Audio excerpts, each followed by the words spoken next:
tonight, Lon Strickler is going to tell us about cryptids and other creatures that go bump in the night. We'll be right back.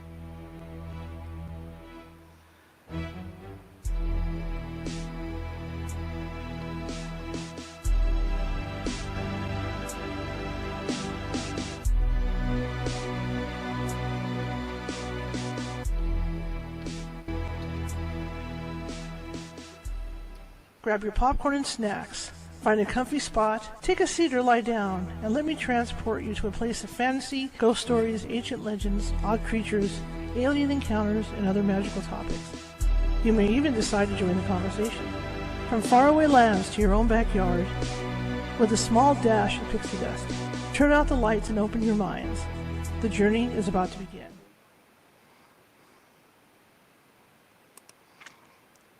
Hey everybody, happy Wednesday. How's everybody doing today?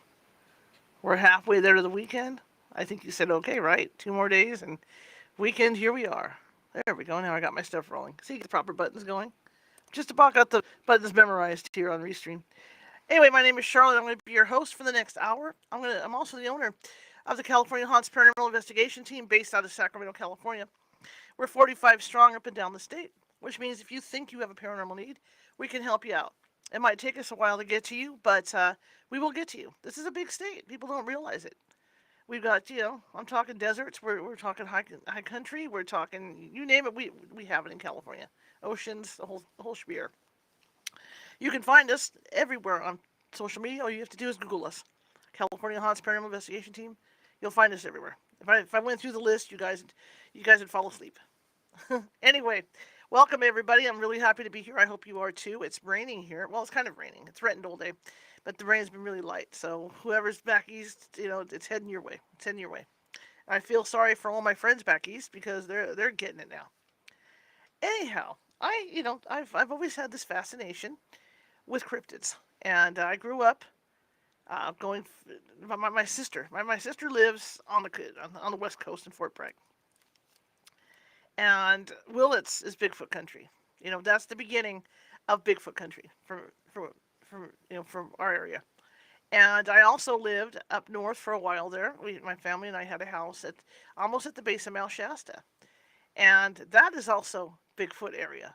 And Happy Camp was about 20 minutes, 30 minutes away from where we lived, and so we used to drive up to Happy Camp all the time and eat at the diner there, and we all the big the Sasquatch investigators would be coming in for lunches and for their dinners, and we'd hear all the stories about the sightings and what was going on up there. So I've been fascinated with this since I was a kid, and I mean I'm talking like 8 or 9 years old. My family took a trip up to Mount Rainier, Washington, and the first book I picked out was about Bigfoot. Why, I don't know, but I still have it to this day, and it's a green. It doesn't even have a real cover on it. It's like a green pasty little cover thing on it called the Bigfoot Casebook. And I remember I read it cover to cover, and all my older because I was around a lot of adults, and only adults would laugh because I knew the stories verbatim, like Bigfoot going up a hill and having a slight cough and things like that. Well, as I got older, obviously, I grew up in a haunted house, saw stuff in my house, so I had it all going on, the whole cryptid thing and the ghosty thing and all that. So as I got older, my interest grew even more and expanded into other cryptids. And my friend who's coming on tonight, he's been on a few times on this show, you'll remember him, Lon Strickler. He is a man of many talents and many cryptids, and he has a lot of stories to tell about various cryptids in different locations. I mean, he will go places to investigate cryptids, to look at the reports and stuff. Even the moths, things like the Mothman and things like that. There was even a report here in Sacramento of the Mothman. There's only been one sighting here, and that was just a couple of 3 or 4 years ago that they saw the Mothman. That somebody saw the Mothman. Of course, I went over there to check it out because I couldn't resist. I didn't have it that close, right? But Lon can tell us about all these really neat things. Thunderbirds, you name it. He's the guy to go to. He's the guy to go to. So let me bring him in, and he can tell you a little bit about himself, and then we're going to get this going here. And you guys are more than welcome to ask questions about the different creatures and stuff. But we're gonna cover quite a bit about cryptids tonight. Okay. Here's my good friend Lon Strickler.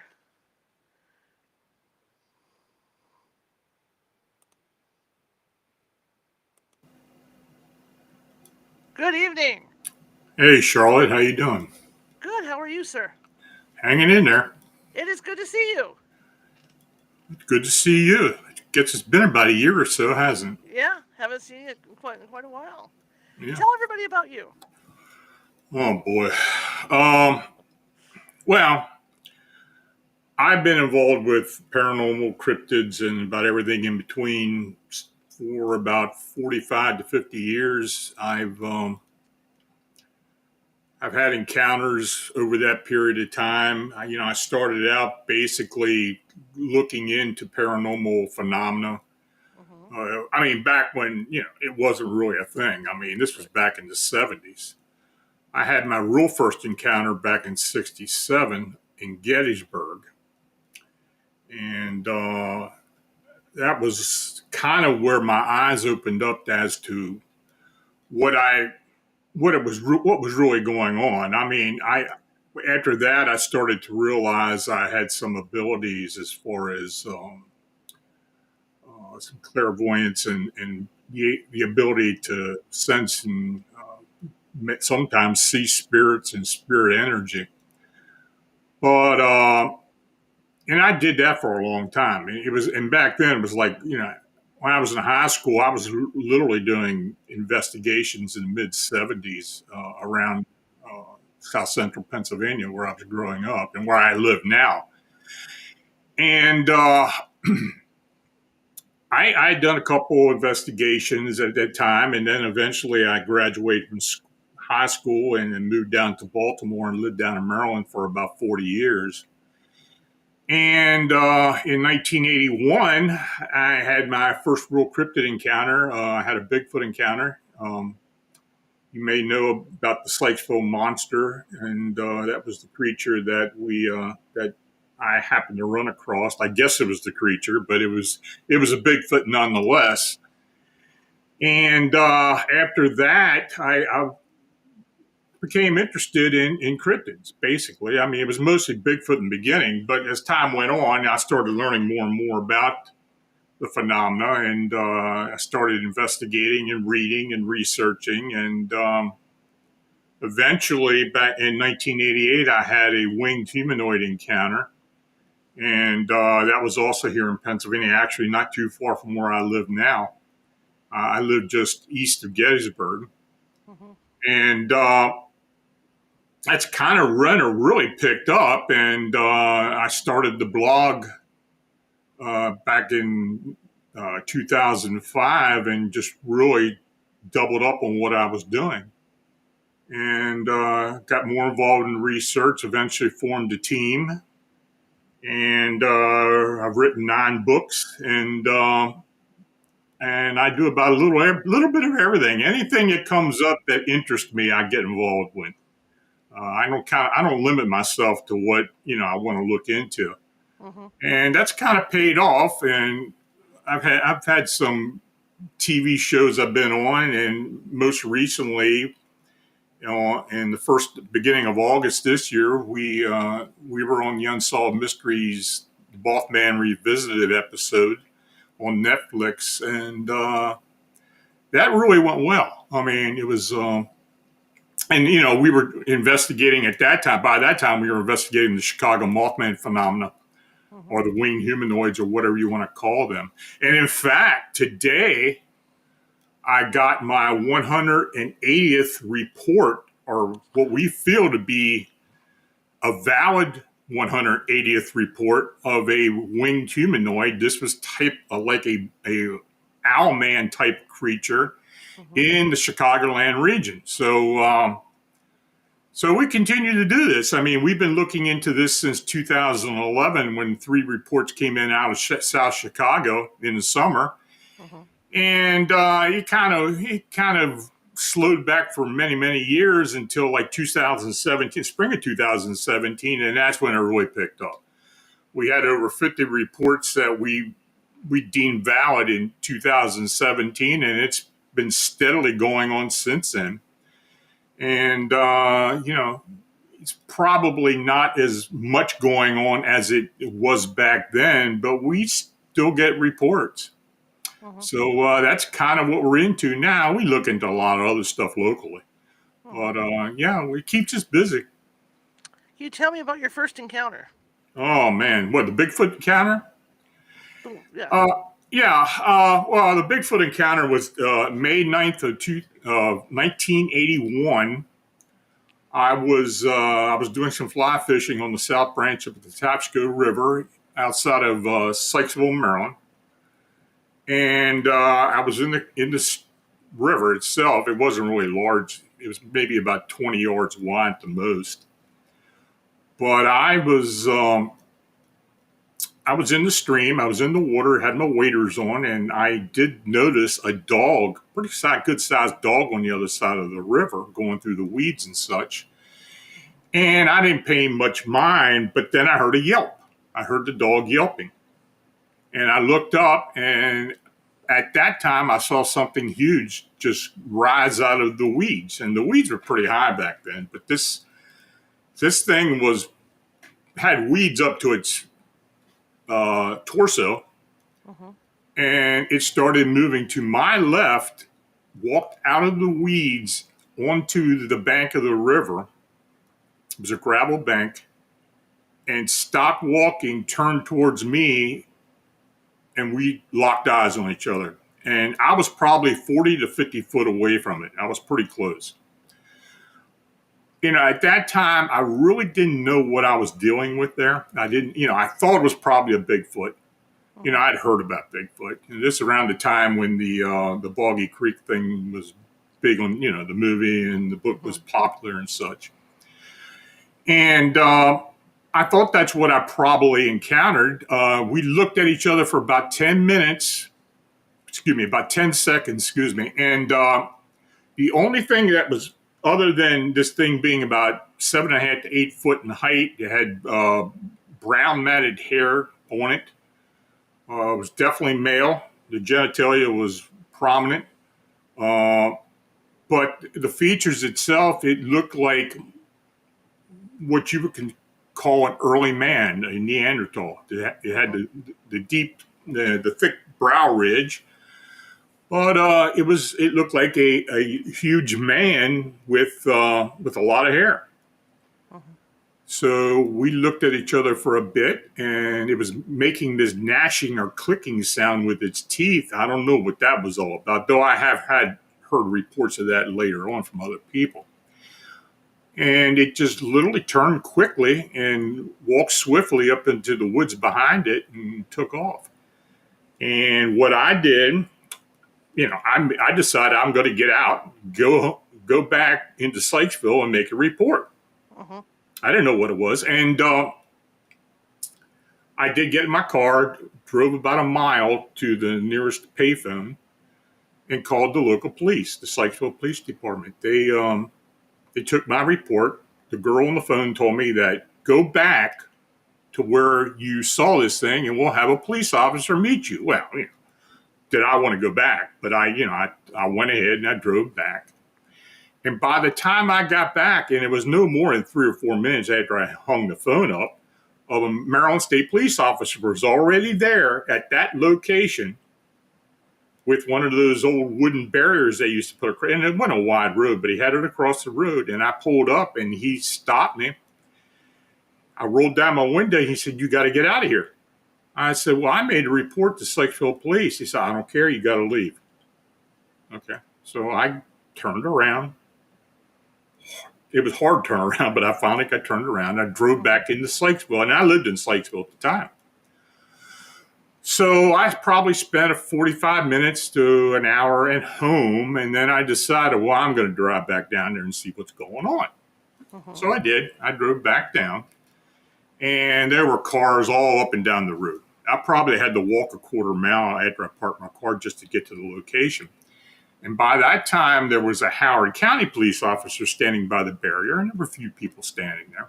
Mm-hmm. And there were searchers with dogs going in and out of the weeds and into the woods. They had a big white tent set up across the river where I saw this thing. There were police officers, cars from all the jurisdictions around there, as well as the feds. And at that time, the feds used to drive the black Wagoneers. Mm-hmm. and there were two of them sitting there. So I knew the feds were there. I didn't know why, but I knew they were there, and I heard helicopters. Um, so I asked the Howard County police officer what's going on. This acting dumb, right? I didn't tell him I made a call. Mm-hmm. And he kind of snickered and said, well, somebody said they saw a Bigfoot. I said, huh, okay. Well, I stayed there about another 5 minutes, but I thought, eventually somebody's going to be asking questions. I want to get out of here. Mm-hmm. So I did. I got my car. I walked back to my car and drove back home. And when I got back home, I started calling the local news stations in Baltimore, the three network stations at the time, and talked to the news editors and desk people about what I had encountered and what happened. And they said, well, look, and all three of them said, look, we'll give you a call back. We'll let you know what's going on. We'll ask you what's going on after we get a little more information. Okay. So I figured I'd get a call pretty soon. Well, 5 days later, I hadn't heard anything. So I called one of the stations, WMAR. I got directed to the news editor. I told him who I was and what I was calling about. And he said, I can't talk to you, and hung up on me. So after that had happened, that kind of piqued my interest. I wanted to know what the heck was going on.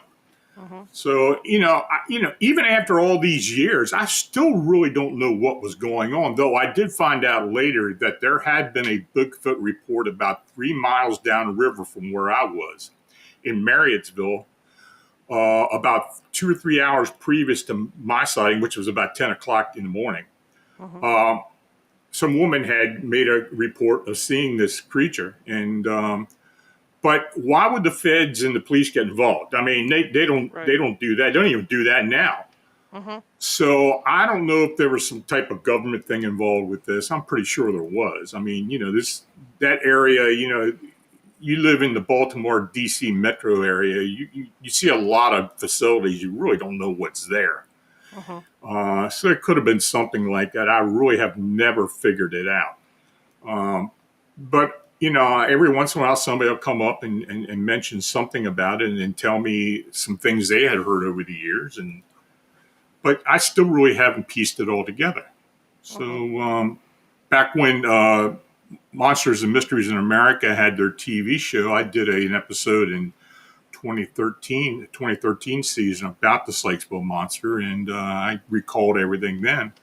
And I've written about it a few times, and I talked to everybody who wants to listen about it. But it was my first encounter, and it really got me involved, got me interested and involved in the cryptid scene. So that's kind of been the majority of what I still do, hauntings and such.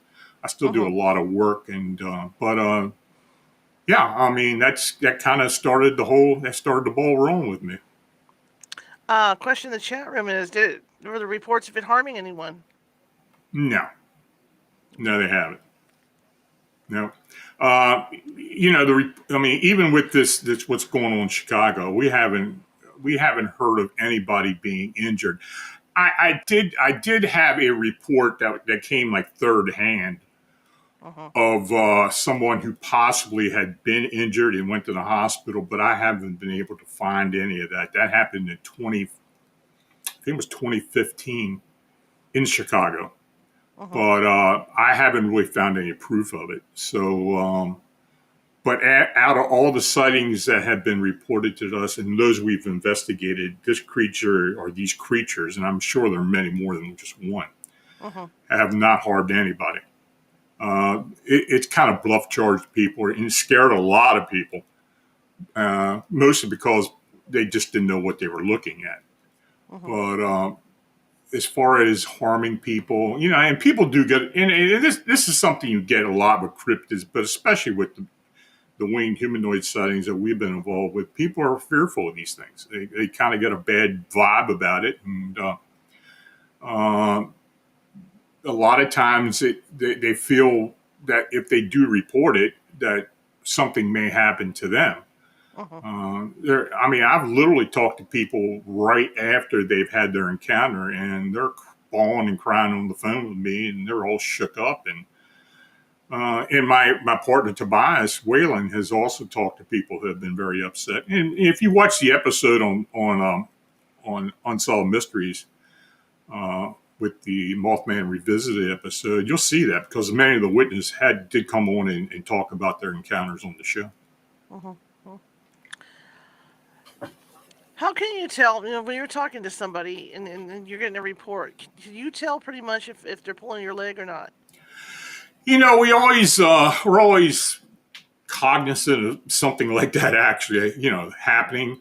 We've had some people try to pull a wool over our eyes, but we can pretty well catch it. A lot of times with any cryptid investigation, when the witness starts embellishing on their report and their sighting, and they kind of go off of what they originally reported, Mhm. Mhm. then you can kind of tell something's up. Now, fortunately for us, with I'd say 95% of the reports we have gotten out of the Chicago area, the witnesses have been pretty forthcoming and have stuck to the original story. And when we've even tried to get them to embellish on it just to see what they'd say, Mhm. they don't do it. I mean, they stick to it. So people have been very affected by what they've seen. And, it kind of translates into their report. Mhm. Not only when they send an email, but we follow up on it and talk to them if we can, and you can hear it. You can hear it in their voice, and Mhm. so yeah, there's something that they believe they saw, and it's pretty ingrained in them. I find it interesting, especially like living where I live, and the concentration of where these reports occur. Do Mhm. you find that there are areas that are heavier with reports than others? Well, um, in particular with the Chicago sightings, we have had certain neighborhoods or certain communities within the city that have had a lot of reports. Now, the one thing that I have found interesting, and I really didn't start realizing until a couple of years ago, was that over 50% of the reports that we had received out of the Chicagoland area are Mhm. witnesses with Hispanic descent. Now, why that is, I don't know. But it's an interesting aspect to the investigation. Uh, and, it's just something we haven't really figured out. Now, is it Mhm. something to do with the traditions and such? I mean, a lot of these folks either were from either Mexico or had family from Mexico or down in Texas, and they have a lot of different beliefs as far as calling these things devils and such, and Mhm. I guess it's kind of ingrained in them. But yeah, that's something that we did find out as we started talking to more and more witnesses, and when I started going back and re-interviewing witnesses, I would ask them if they were of Hispanic descent, and yeah, Mhm. I mean, so that's just one of the many things that have been going on with this. Mhm. But for the most part, these creatures in the description, and look, when this first started out, we were getting insectoid wing type beings, very similar to what had happened at Point Pleasant. Mhm. But as it evolved, we were starting to get more owlman type sightings with the feathered wings, and the owlman looked like a body structure in the face. Not necessarily the body, because the bodies were normally emaciated, looking kind of thin and dark. But I'd say now most of what we get are the wing structure is that of membrane type wings, gargoyle or bat like wings. Mhm. And many of them had the red eyes.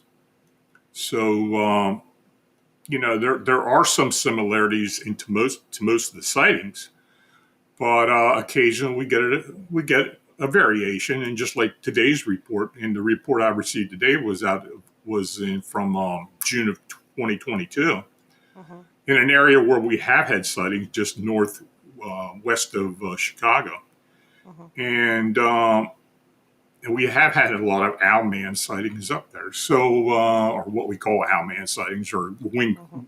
winged humanoids that have that owl look to it. Right. So, yeah. So I'm sure we're dealing with different types of creatures. They may all come from the same place because I don't think they're indigenous. I think they're most likely some type of interdimensional being, or be Mm-hmm. able to portal travel or something, because we've had witnesses who have literally seen them manifest in front of them, and Mm-hmm. vice versa, just literally vanish into thin air like they were going through an invisible doorway. Mm-hmm. Mm-hmm. So there's definitely some supernatural aspects to these creatures. Question in the chat room is that if there's never harm, technically, if they've never harmed anybody, why are people so afraid when they see them? Well, I think most people, if they see something that they just don't understand what it is, they're going to show Mm-hmm. some level of fear. Um, they're not the nicest looking thing to look at, but I think that has a lot to do with it. It's just a large, it's just a 5.5 to 6.5 foot creature that's very emaciated looking. Sometimes they say they appear wet. The body kind of appears wet. Mm-hmm. Um, they do have legs. They have arms. The wings itself are either detached or attached to the wings. We've had both. Mm-hmm. And the head structure is that of a very thin and small head. Sometimes it has a ray going across the back of the head to the back. There have been a few of those. And it has these very bright red eyes. And the eyes are not reflective, it's projecting red light. So, I mean, when you see something like that and it's flying or it's hovering in front of you or whatever, Mm-hmm. that's going to raise a bit of fear out of a witness. Mm-hmm. Mm-hmm. Do you think that these things could be aliens or humanoids, by chance? I don't know. I don't know if, well, it could be both. We have had some indication that there may be some extraterrestrial involvement with it. We've had a couple of sightings where UFOs were seen around the same time, especially out by O'Hare. Mm-hmm. We've had some sightings where we've also had some sightings where somebody would see a alien gray type of being in proximity of these things as well. Mm-hmm. So I do believe that there may be a connection. I'm not saying that there actually is, but it's Mm-hmm. interesting that some of the reports do kind of involve some of those other types of phenomena. When you talk about interdimensional, I know there's reports from people up here in my area, even with Sasquatch, like further down south from where I'm at, seeing a blue light and then Mhm. seeing one either coming in or out of them. Well, I mean, it may very well be a portal opening up. A Yeah. lot of times in reports I've received over the years, even involving some type of unknown otherworldly creature, or even with Bigfoot, many times Mm-hmm. when a portal opens up, the light is colored blue for whatever reason. Now, I don't know why that is, but many people do describe the blue light. I see somebody in the chat just mentioned McHenry County, Mm-hmm. and we have had 3 sightings in McHenry County, actually in Woodstock. Mm-hmm. And I did talk about it in my books I've written, and I've also written the report. So yeah, most neighborhoods and most suburbs in Chicago now have had a sighting. We've had them far up up to Milwaukee, into Wisconsin, down into central Indiana, and into central Illinois. What about thunderbirds and things like that? The We have had some Thunderbird sightings. The upper Midwest is kind of a hot spot for any type of winged being. I mean, we've had Thunderbird sightings in that area from Indiana the whole way up into Wisconsin. There have been a lot of other type of winged creatures, like pterosaur-looking creatures like pterodactyls or some type of prehistoric creature. But we've also had sightings worldwide, especially in the mm-hmm. United States. Here in Pennsylvania, we do have an occasional Thunderbird sighting, but there's been other places as well.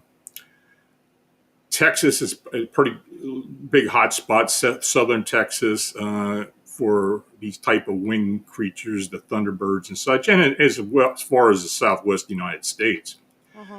So it's part of the traditional indigenous people, First Nations people, part of their culture. So, you do get a lot of reports that focus on large birds or what they may call a thunderbird. Hmm. But the question I have is like when you're talking with people and you ask them about a wingspan, because I mean we were talking a very very large wingspan, but a Mm-hmm. hawk will have a large wingspan also. So how are you able to differentiate when you're talking to people? Well, it just depends on how they describe it. I mean, most people, when they see something big like that, the first thing they think is either a hawk or just a large regular bird. Hmm. Um, but when you're talking about wingspans up to 15 foot, that's a little different. Right. And I'd say the sightings that we have had fall in the range between 12 and 15-foot total wingspan. That's not a natural bird. So it may be different types of Hmm. cryptids, but it's not something that's known to exist on this earth plane or what people regularly see or report. Hmm. Hmm. Now, when we talk about creatures like the Mothman, like Mm-hmm. this last report you got in, Mm-hmm. what made this report stand out to you to where you felt it was believable? Well, it was in an area that we have had sightings. The Hmm. descriptions are very similar to other sightings. Many times, the reports, as well as this report, they had no idea of other people in their area were seeing these things. Hmm. There's a lot of people that know about what's been going on in the Chicago area, but there are many more who really don't. And when they start investigating and start looking into it, then they find our reports and then they figure, well, we're going to report this.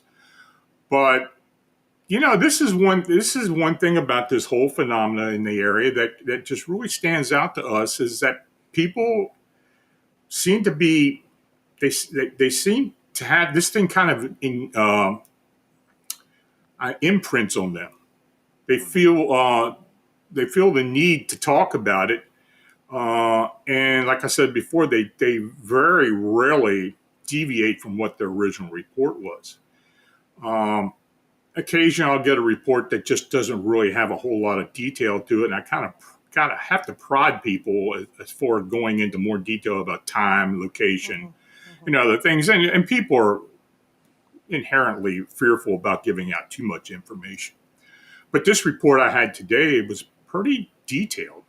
It was a husband and wife, and they saw this thing in land on the road in front of them. They were coming back from their in-laws' house or her in-laws' house. She was driving, and it was in Rolling Meadows, Illinois, which is an area where we have had reports, and especially around the Hoffman Estates area. Hmm. And she literally went in and had an AI description and had a graphic made up for what it looked like to her. Hmm. And it's pretty similar to the Owlman sightings we have. Now, it's not necessarily something very similar to what most of the sightings have been like because this is a feathered bird or Hmm. feathered winged humanoid, but it had a wide wingspan, maybe up to 10, 12 foot. And the body style was very similar to what an owl would look like if it was on two legs. Hmm. But they seem to be pretty affected by it. And for a while, it seemed to me that they just did not want to talk about it until they eventually found out that these sightings have been happening. And she happened to see the Unsolved Mystery episode, Hmm. and then she contacted me. What is the strangest sighting that you've investigated?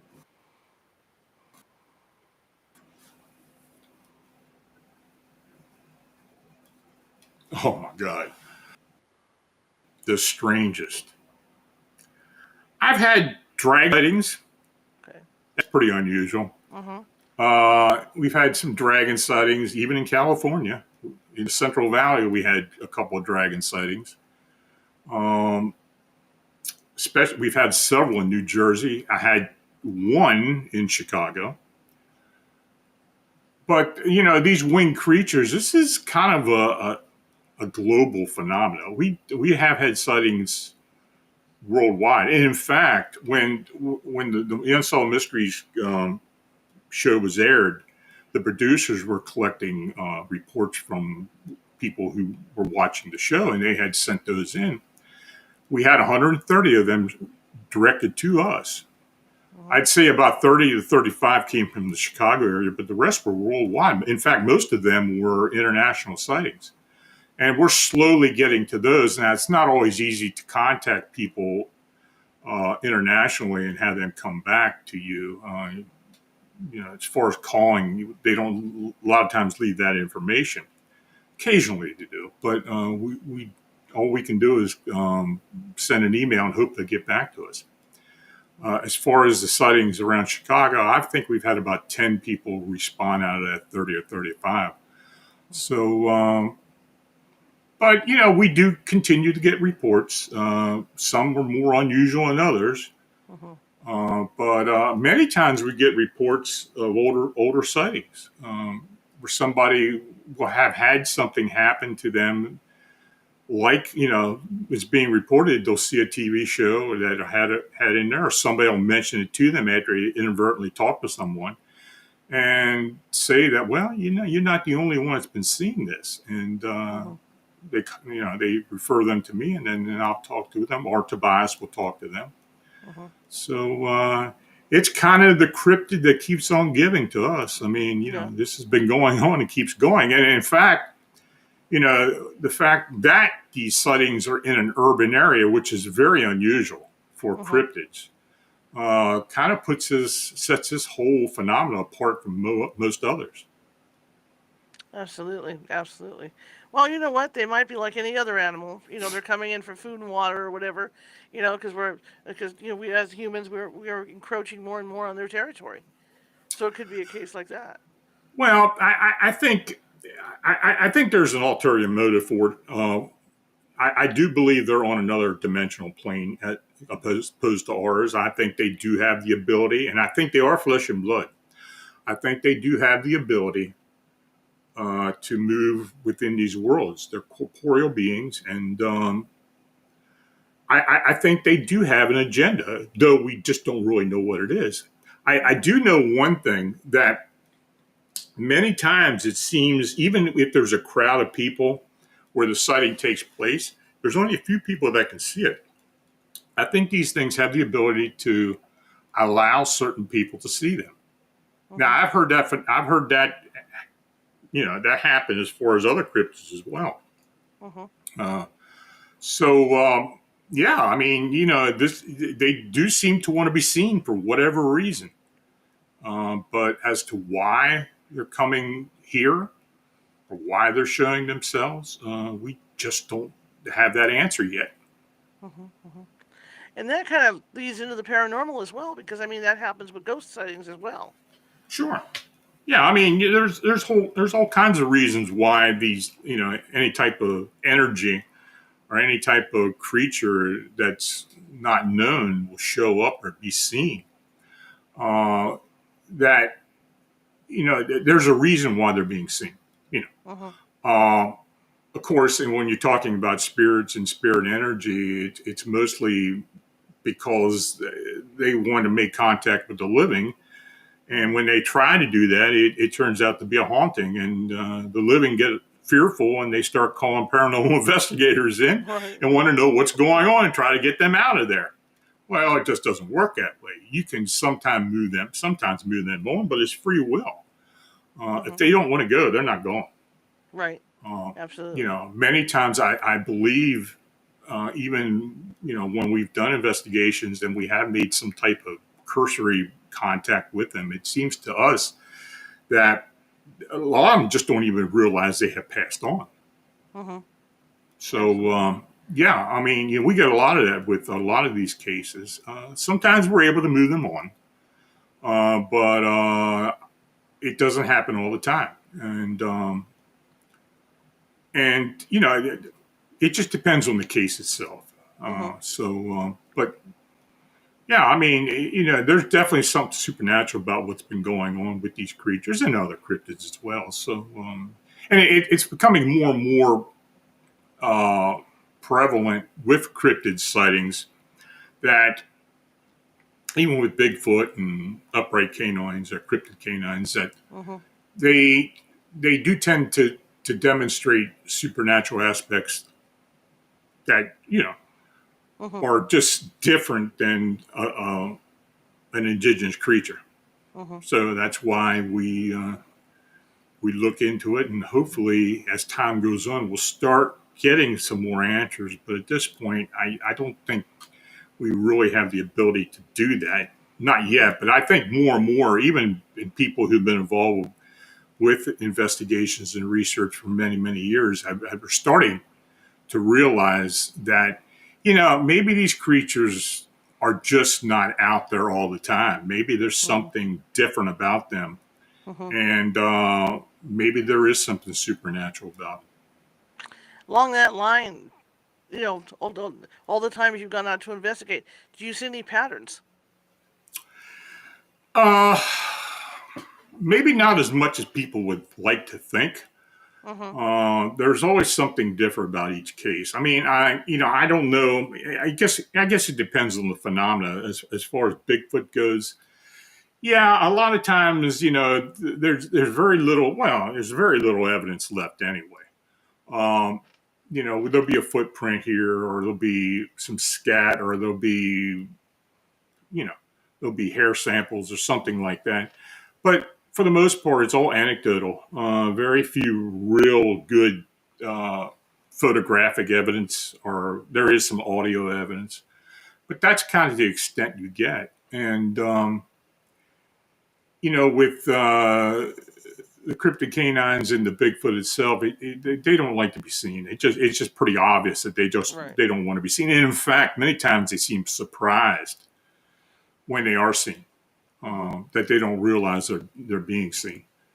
I have had many witnesses tell me that when they said they saw a Bigfoot, and they just looked in their direction, wide eyed, and wondered maybe they're looking at me, and then take off. Mhm. Um, I don't think they actually realize that people can see them. Mhm. You think, as you're telling me this, what occurs to me is maybe they're here as observers, kind of like shadow people. Yeah, I mean that's another theory. I mean, they're here to observe. They're here to uh, for whatever reason. But it does seem a lot of times these cryptids do have an agenda, or Mhm. why they're here for some reason. Um, I don't think necessarily they're here to communicate with us. I mean, they come here many times. They will stay around. There have been a lot of cases of sightings that continue on. They may actually have come from somewhere, or maybe they have evolved to some degree. Mhm. But I think for the most part, other than family groups Mhm. and in certain areas of the United States, in particular up in Canada, there seem to be populations where they could very well be indigenous beings, or now indigenous. I think the solitary sightings are mostly some type of supernatural being. Mhm. Mhm.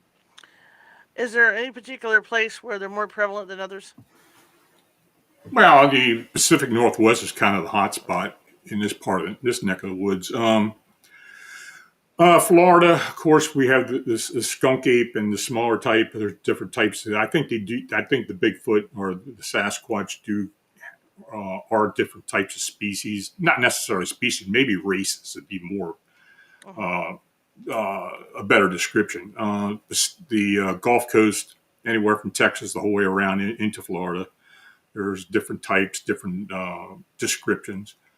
Uh, but I think other than those areas, it's probably some type of interdimensional being or some type of supernatural Mhm. being. Mhm. Very rarely do we get group sightings where I'm at, or this part of the country, even most parts of the United States or Canada.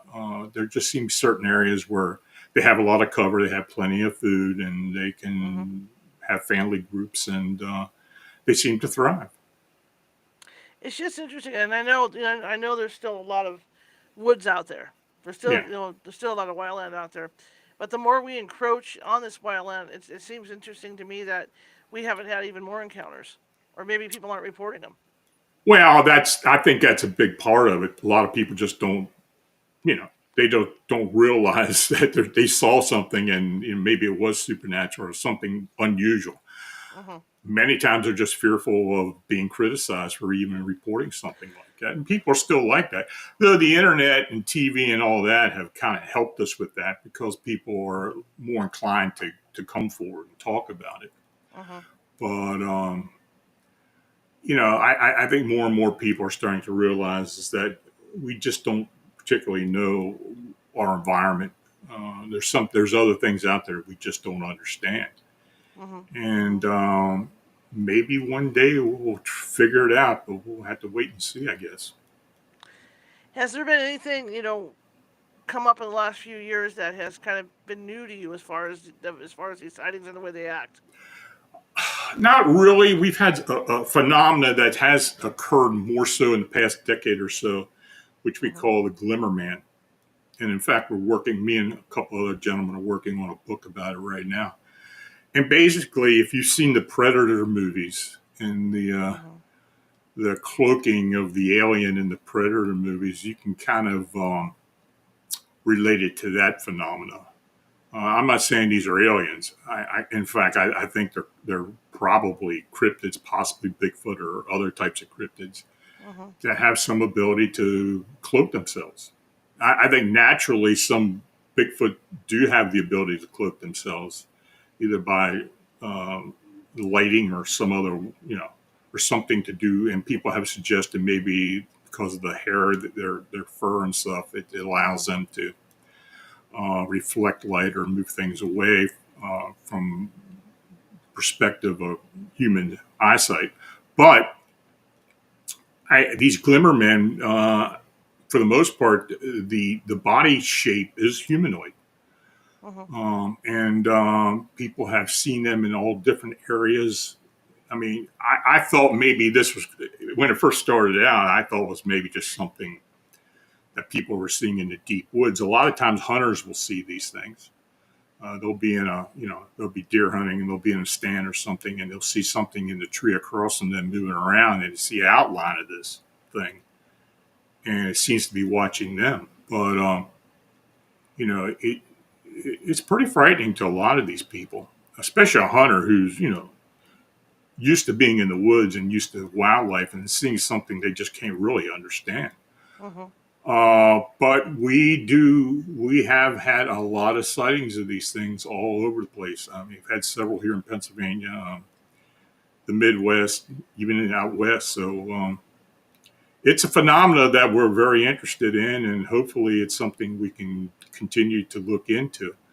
But that's probably the most interesting newer phenomena. Of course, we've had a lot of the upright canines and cryptid canines. Hmm.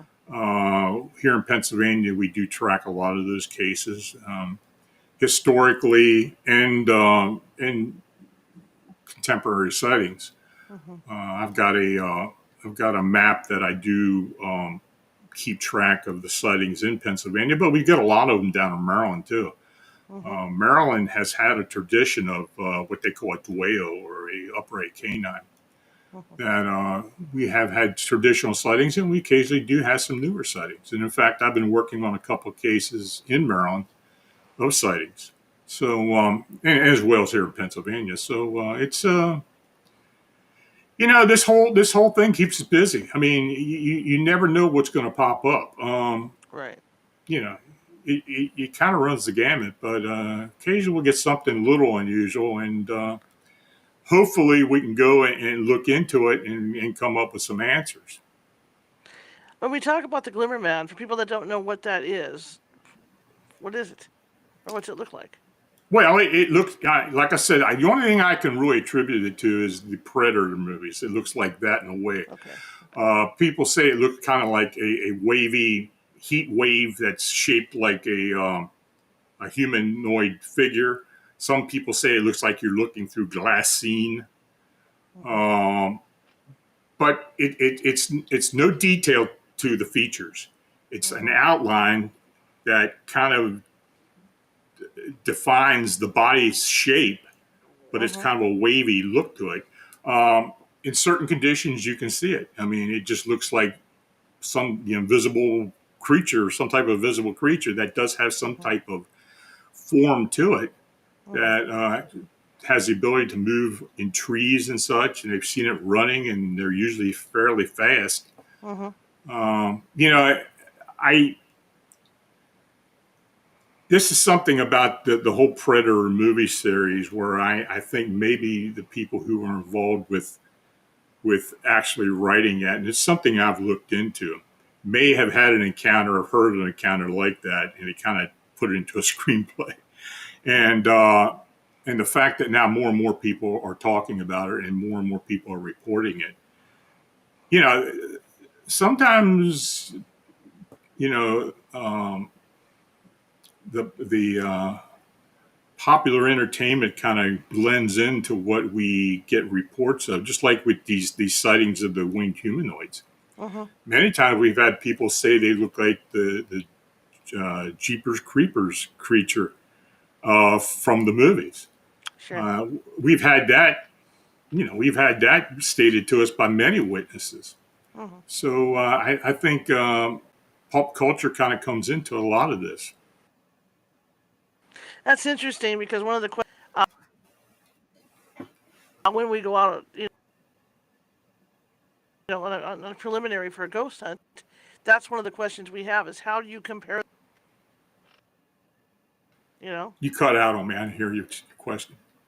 So, oh yeah, one of the questions we ask when we're out in a preliminary for people is what you've seen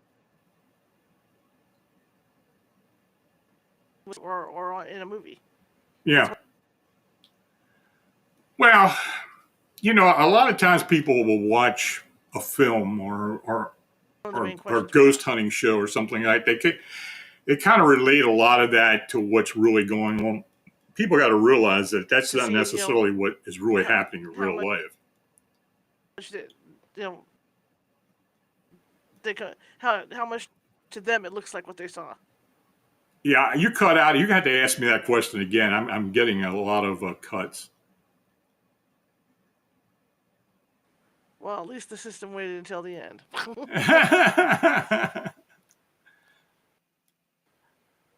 Starting to get choppy. My lips aren't moving. Go ahead.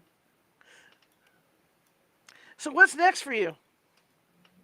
On now, the weather. Oh, I don't know. See That's if it just settles one down. thing that, There we go.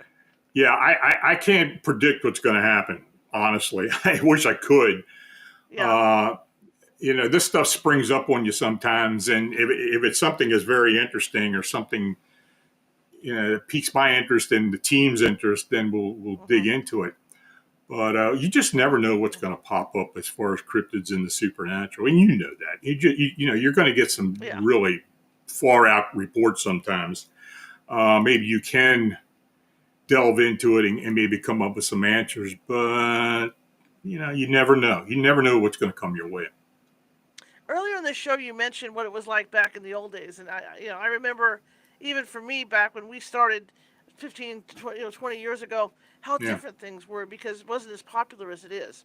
Do you think that the popularity of the TV shows and stuff has helped it along? I mean, as far as people being willing to talk about it.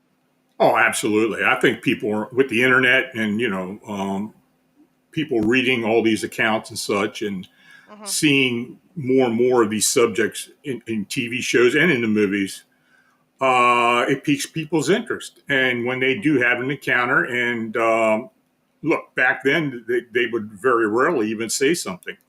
Mm-hmm. People don't like being ridiculed, and but I think now, since there's so many people out there that are involved with looking at these things and researching them, that they'll make an effort to contact you. Mm-hmm. And that's one thing I always take into account. I mean, if somebody took the time to contact me about a sighting or a report or an Mm-hmm. encounter that they don't really understand, well, when they contact you, you become part of that report. You become part Mm-hmm. of their experience. So I feel obligated to go into it and dig into it as deeply as I can to try to help them and get their answers. Of course, of course. I have one more question for you. Hmm. I was watching the Alaskan Triangle, or one of those Alaska shows, Hmm. and and I was just going to mention this to everybody. Cryptids don't have to be these giant creatures, No. because there's that one road out there where there's reported little dinosaurs running around, kind of like Jurassic Park. Those little dinosaurs. Have you got any reports about stuff like that? Yeah, I have had a lot of little T Rex sighting reports, especially down in South Texas, Utah, Colorado, um, the Great Plains. We do get sightings, but South Texas has probably been the area where we've had most reports. South of San Antonio, up into Mm-hmm. as far down into Laredo, that area there. Why? I don't know, but we do get a fair amount of not only those, but a few other weird sightings of some types of cryptids, but they're not always big. I mean, we do get some small cryptid sightings. Mm-hmm. Mm-hmm. Absolutely. Lon, it's always fun to have you on. Thank you so much, buddy. Okay, well, you take care, and if you need to talk, let me know. Okay, we'll have to get you back on sometime. Okay, you take care. How can people find you before you Oh, go? well, you just go to phantomsandmonsters.com, which is my blog site, and I do daily reports, whatever comes our way. And I do have a radio show I do on Friday nights at 9 o'clock p.m. Eastern Time, Phantoms and Monsters Radio. So just, and we're out on YouTube, TikTok, Facebook. You know, we do it all simultaneously. And the Phantoms and Monsters 14 research team, we've got about 20 to 22 boots on the ground investigators, plus about 35 to 40 other affiliates involved with the team as well. So we try to put people out there to investigate and to, you know, to talk to witnesses and try to do the best we can to give people answers. Absolutely. Thank you so much again. It's always fun, buddy. All right, Okay, you you have a take great care. you have a great rest of your Bye week, bye. sir. All right, bye bye. You too. Bye.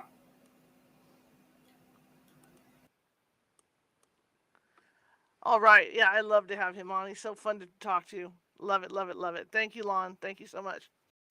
All right, guys. Sunday, Friday, nothing tomorrow for the show, but Friday, of course, is Nancy Matt's Friday. It's Casual Friday, and she's going to be on. She's going to be talking about recouping. I'm trying to read this. Recouping, regrouping, and reflecting. That's the topic of the show. Should be interesting to see what she has for us. So that'll be at 5:30 p.m. Pacific. Now, following this show, guys, I'm going to start teaching psychic development classes. So if anybody's interested in that, I'm going to set up some days here and get everybody rolling on that. Also, if you would like a free tarot card reading, 7:15 p.m. Pacific tonight is when I'm going to be doing that. Again, 7:15 p.m. Pacific over on TikTok tonight. So follow me on over there, California Haunts. We will be doing some free tarot card readings. Also, if you would like a full tarot card reading, I'm talking a 10 card spread, Celtic Cross. You can ask any question you want. Contact me via email at caesarsghost123@gmail.com, and we can make that arrangement. All right. Anyway, I want to thank everybody for coming tonight. I want to especially thank Lon. He's an old friend of mine, and I was real excited to have him on. I hope everybody has a great evening, and hopefully I'll see you all in about 45 minutes. All right? Have a good one.